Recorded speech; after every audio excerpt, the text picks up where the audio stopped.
오늘 본문은 요단 서쪽 땅 중에서 베냐민 지파가 먼저 이렇게 분배를 받고 그 남은 땅을 시므온 지파로부터 시작해서 단 지파까지 모두 6지파에게 분배하는 내용, 그리고 그렇게 요단 서편 땅을 모두 분배한 후에 마지막으로 여호수아를 위해서 분배받은 땅 가운데 여호수아가 요구한 에브라임 산지의 딥나 세라 성읍을 내어주는 그런 내용이죠. 긴 말씀 읽으셨는데 이 긴 말씀 중에서 우리가 가장 먼저 우리의 눈길을 끄는 부분은 시므온 지파의 분배 장면입니다. 1절 말씀 보시면 둘째로 시므온 곧 시므온 집 자손의 지파를 위하여 그들의 가족대로 제비를 뽑았으니 그들의 기업은 유다 자손의 기업 중에서라, 이렇게 말씀했습니다. 두 번째로 베냐민 지파에 이어서 분배받지 아직 땅을 분배받지 못했던 7지파 가운데에서 베냐민 지파가 먼저 땅을 받고 그 다음에 두 번째로 시므온 지파가 땅을 받는 그런 내용을 말씀하고 있죠. 특징적인 것은 그들의 기업은 유다 자손의 기업 중에서라, 이렇게 말씀한 거예요. 또 9절에는 시므온 자손의 이 기업은 유다 자손의 기업 중에서 취하였으니 이는 유다 자손의 분깃이 자기들에게 너무 많으므로 시므온 자손이 자기의 기업을 그들의 기업 중에서 받음이었더라. 즉 시므온 지파는 요단 서편의 땅 가운데에서 새로운 땅을 분배받은 것이 아니라 유다 지파가 분배받은 땅 가운데에서 그 일부분을 제비를 뽑아서 분배받았다는 그런 내용이죠. 제비를 뽑았다는 말은 무슨 뜻일까요? 그게 하나님의 뜻이었다는 얘기입니다. 이 말씀이 우리에게 특별히 큰 도전이 되는 것은 바로 유다 지파 때문입니다. 즉 유다 지파는 자기들이 가지고 있는 땅을 하나님의 뜻에 따라서 시므온 지파에게 내어준 것입니다. 유다 지파는 14장 15정에서 이렇게 우리가 이미 살펴보았는데 루벤, 시므온, 레위가 잃어버린 장자의 축복권을 받은 지파죠. 그리고 그 축복권에 따라서 가나안 남부 일대의 땅을 다 그 비옥가가 광활한 땅을 모두 분배받았습니다. 또 거기에 만족하지 않고 그 유다 지파 가운데 갈렙이 특별히 나서죠. 어떻게 나서요? 모세 생전에 내가 밟는 땅 나에게 주겠다 이렇게 약속한 거인데 그 약속을 근거로 해가지고 아낙 자손들을 다 물리치고 헤브론 일대의 땅도 소유로 삼았어요. 그렇게 즉 유다 지파의 땅은 하나님께서 주신 장자권과 더불어서 자신들의 피와 땀으로 소유 삼은 그런 땅이라는 거예요. 얼마나 안가운 땅이겠어요. 그런데 그 땅을 시므온 지파에게, 여기 보면 시므온 지파가 이렇게 땅을 유다 지파 가운데에서 분배받는데 아무런 불평하지 않아요. 아무런 원망하지 않아요.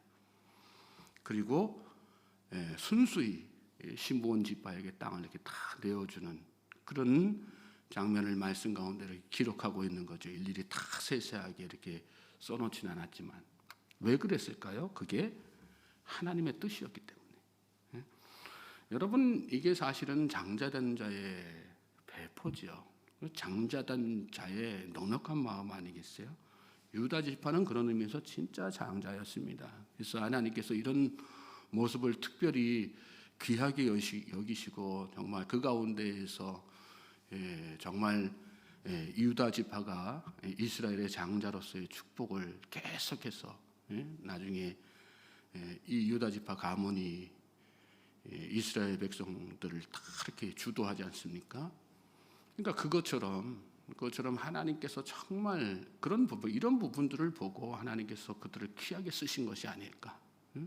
우리는 살면서 하나님께서 받은 축복이 또 내가 수고하고 노력한 그런 결실들이 있으면 그 남에게 아까워서 나누어주기 싫어하는 그게 우리의 본성 아니겠어요? 하나님의 뜻은 뭐예요? 하나님께서 주셨으니 그 주신 것을 주변 사람들에게 나누어 주면서 사는 거, 그것이 하나님의 뜻이거든요. 저는 저와 여러분이 이 유다 지파의 마음을 갖게 되기를 주님의 이름으로 소망하고 축복합니다. 하나님께서 우리의 주신 것들이 얼마나 많아요. 정말로 그 하나님께서 주신 것에 감사하는 사람은 자신의 것을 자신의 것으로 여기지 않고 다 하나님의 것으로 여기면서 주변 사람에게 나누고 베풀고 그렇게 사는 사람이죠. 그것이 먼저 하나님의 백성된 저와 여러분의 추구해야 될 삶의 목적이고 방향이고 또 하나님께서 저와 여러분에게 기대하시는 것이라는 사실을 깨닫고 하나님께서 주신 축복에 감사하는 마음으로 그것이 비록 거기에 내 수고와 피와 땀이 들어가 있다고 할지라도 감사한 마음으로 나누며 살 수 있는 저와 여러분 될 수 있기를 주님의 이름으로 소망하고 축복합니다.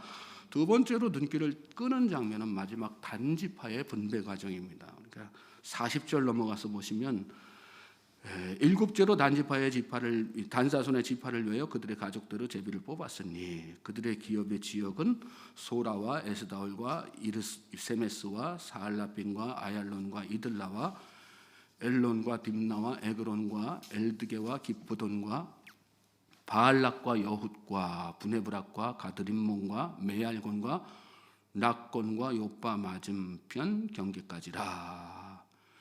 지금 이렇게 쭉 베냐민 지파 또 시므온 지파 이렇게 쭉 해서 땅을 분배하는 과정이 남쪽에서부터 북쪽까지 순서대로 쭉 이렇게 분배받는 그런 상황이거든요. 단지파는 마지막이니까 이 가나안의 최북단 지역. 근데 그 지역은 다 산악지대예요, 대부분이. 남쪽으로 갈수록 비옥한 지역이지만 북쪽으로 갈수록 산악 지역이고 광야고 쓸만한 땅이 별로 없는 것입니다. 우리가 주목해 보아야 할 절은 다음 절이죠. 그런데 단자손의 경계는 더욱 확장되었으니 이는 단자손이 올라가서 레셈과 싸워 그것을 점령하여 칼날로 치고 그것을 차지하여 거기 거주하였습니다. 그들의 조상 단의 이름을 따라서 레셈을 단이라 하였더라 그랬습니다.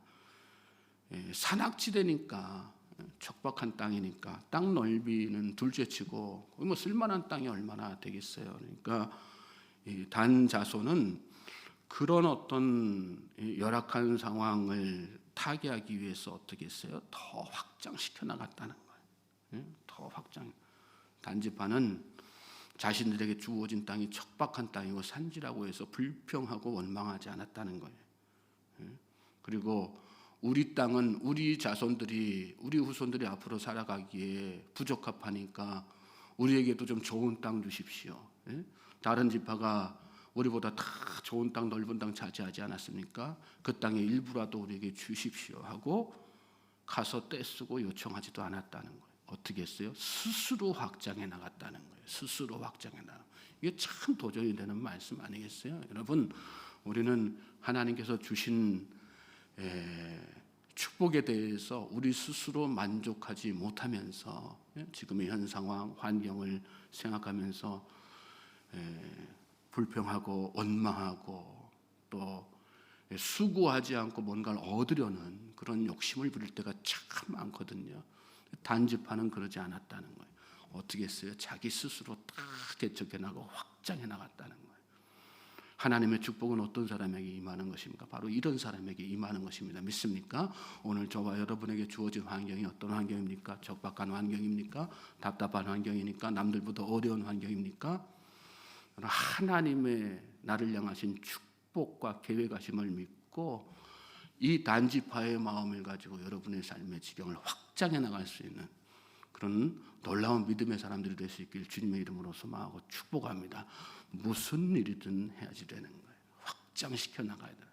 가만히 앉아서 하나님, 제 인생은 왜 이런가요? 불평하고 원망하거나 하나님, 수고하고 노력하지 않으면서 하나님, 마치 나무에서 감 떨어지기를 기다리는 사람처럼 하나님, 제 인생 어떻게 좀 해결해 주세요. 막연하게 기다리는 거, 그것은 믿음의 사람의 모습이 아니라는 거. 잘 깨닫고 현실에 불평하고 원망하는 것이 아니라 그 믿음으로 지경을 넓혀나가는 그런 저와 여러분 될 수 있길 주님의 이름으로 축복합니다. 마지막으로 뒤에 가서 보시면 이스라엘 자손이 그들의 경계를 따라서 기업의 땅 나누기를 마치고 자기들 중에서 눈의 아들 여호수아에게 기업을 주었으니 곧 여호와의 명령대로 여호수아가 요구한 성읍 에브라임 산지 딥나세라를 주매 여호수아가 그 성읍을 건설하고 거기 거주하였더라. 이렇게 모든 땅의 분배를 마친 후에 특별히 여호수아가 여호수아가 그동안에 얼마나 앞장서서 지도자로서 열심을 다했어요. 그러니까 그 여호수아를 특별히 배려해서 여호수아가 요구한 성읍 에브라임 산지 딥나세라를 여호수아에게 주어서 거기서 여호수아가 살도록 하는 이스라엘 공동체의 여호수아를 향한 배려와 감사의 표현이 여기 말씀 가운데 기록되어 있는 거죠. 여러분, 저와 여러분도 늘 이렇게 감사를 표현하면서 살 수 있게 되길 주님의 이름으로 소망하고 축복합니다. 감사는요, 여러분, 구체적으로 표현할 때 의미가 더 큰 거죠. 마음으로 감사할 수 있어요. 말로 감사할 수 있어요. 물론 그것도 참 중요한 거죠. 그런데 구체적으로 표현할 때 그 감사의 의미가 더 의미가 깊어진다는 사실을 잘 깨달으십시오. 우리가 늘상 머릿속에 외우는 말씀 가운데 이런 말씀 있죠. 항상 기뻐하라, 쉬지 말고 기도하라, 범사에 감사하라.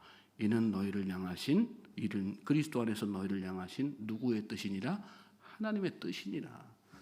감사하며 사는 게 하나님의 뜻이라는 거 우리가 잘 깨닫고 이 하루도 구체적으로 감사를 표현하면서 머릿속에 여러분 생각해 보면 여러분 살면서 그동안에 감사해야 될 사람들 얼마나 많아요.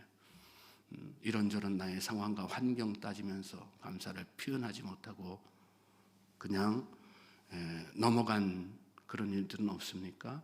지금이라도 오늘이라도 여러분 그게 하나님의 뜻이라는 생각을 가지고 감사를 표현하는, 그래서 더불어 하나님께서 주신 은혜를 함께 나누는 축복된 삶을 사는 우리 모든 성도님들 될 수 있기를 주님의 이름으로 소망하고 축복합니다.